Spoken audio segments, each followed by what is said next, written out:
안녕하십니까 시청자 여러분, 정치타운의 채널윤입니다. 개인 사정으로 오래간만에 여러분을 찾아뵙게 되었습니다.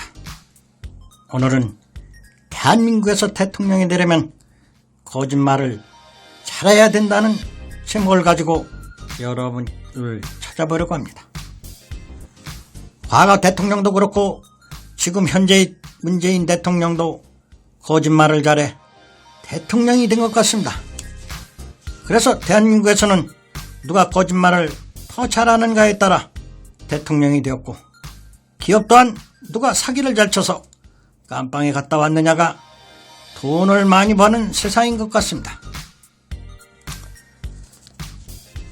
거짓말하고도 정직한 사람에게 앞에서 군림하고 지배하는 세상, 진정한 리더가 아니라 더럽고 추한 리더입니다.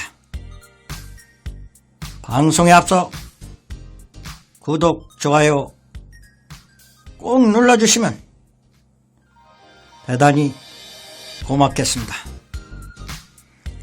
그럼 문재인 대통령의 정치 단면을 쪼개봅시다. 문 대통령은 지금의 청와대에서 나와 광화문 대통령 시대를 열겠다고 했는데 과연 그렇게 되었나요? 광화문에서 그렇게 큰 집회가 수십 번 열렸는데 광화문에 한 번도 나와서 국민과 대한 적이 없습니다. 국민과 스스로 소통하는 대통령이 되겠다고 약속했는데 이루어지지 않았다는 것입니다. 또한 주요 사안은 대통령이 직접 언론에 브리핑하겠다고 했는데 이것도 거짓말이 되고 말았습니다. 특히 권력기관은 정치로부터 완전히 독립시키겠다고 호언장담했지만 이것도 도로아비타불이 되었습니다. 지금 추미애와 윤석열의 갈등을 보면 알 것입니다. 기회는 평등하고 과정은 공정하고 결과는 정의로운 나라를 만든다고 했는데 과정이 공정했습니까? 잘못한 일은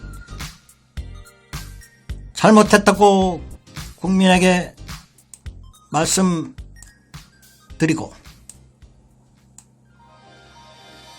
소통하는 대통령이 된다고 했는데 야당과도 협치가 안 되니 소통하는 대통령은 딴 나라 말이 되고 말았습니다. 또한 부동산 정책만큼은 반드시 성공하는 정부가 된다고 24~25번 큰소리 쳤는데 지금 부동산 즉 아파트값은 폭등하고 전세 대란이 초래되고 있는데도 청와대에 들어앉아 잠이 오는지 모르겠습니다. 그래서 다른 거짓말도 수없이 많은데 어떻게 한 번도 경험하지 못한 나라를 만든다는 것인지 우스꽝스러울 뿐입니다. 그리고 생각이 다른 사람들은 친일파로 몰아붙이고 내부 총질도 서슴지 않고 입을 막기 위해서 문책폭탄과 악플로 이 정권을 비호하는 세력이 득세를 하고 있는데도 그런 거 하나 눈 깜짝 안 하고 있는 이 정부입니다. 이명박 전 대통령은 어땠습니까? 우선 다스가 누구 것입니까? 라는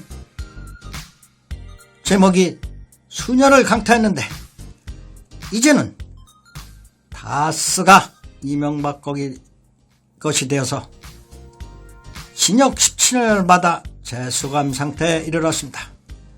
이것 또한 거짓말입니다. 박근혜 전 대통령 또한 서민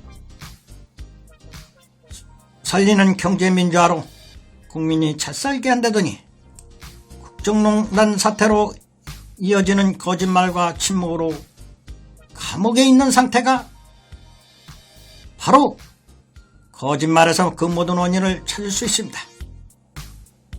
그 모두가 과정이 공정하지 못했기 때문에 결과는 정의롭지 못한 것이 되었기 때문입니다. 그래서 우리는 여기서 눈여겨봐야 할 사항이 하나 있는데 그것이 바로 이것입니다.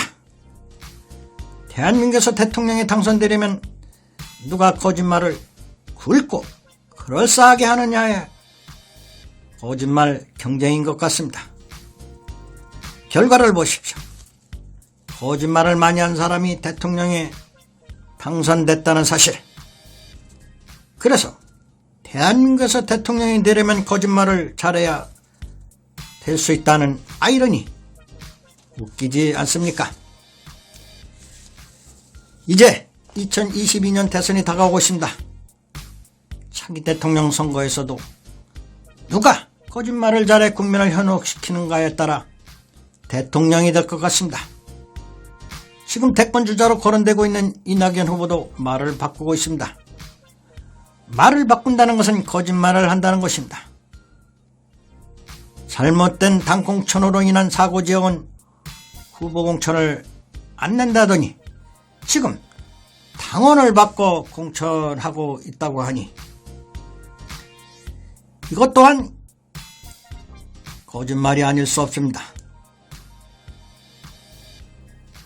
이상에서 보듯이 확실한 것은 대한민국에서 대통령이 되는 덕목 1호가 이제는 누가 더 거짓말을 잘하느냐에 따라서 당선이 되는 세상인 것을 누구도 부인하지 못할 것입니다.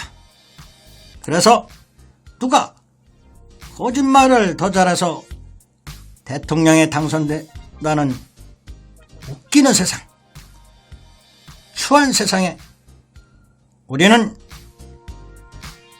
살고 있습니다. 부끄럽고 치사할 뿐입니다. 지금까지 정치타운의 채널 윤이었습니다. 시청해주신 여러분 대단히 고맙습니다.